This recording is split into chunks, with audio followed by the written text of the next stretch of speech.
Does stomata size affect photosynthesis rate? Let's find out using a scanning electron microscope and a photosynthesis system.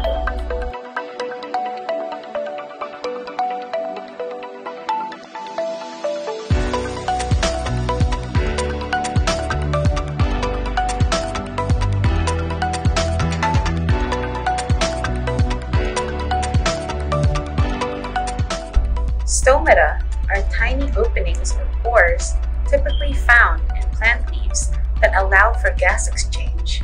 They look like tiny mouths which open and close as they assist in transpiration. This is what the stomata of a lemongrass looks like.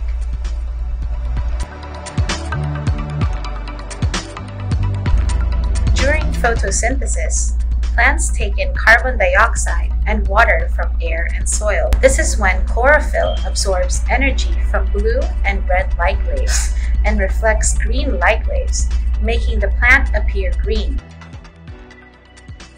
This is what the stomata of bamboo leaves look like.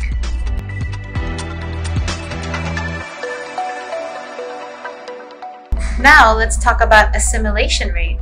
Using the photosynthesis system, the assimilation rate of lemongrass was known to be 17.11 micromole per meter squared second, while the bamboo was at 2.52 micromole per meter squared second. With this, the average size of the lemongrass's stomata opening is 1028 nanometers.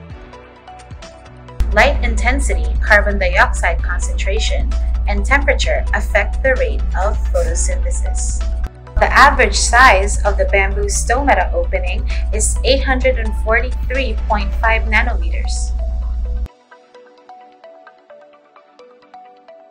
Do you think this applies to other plants?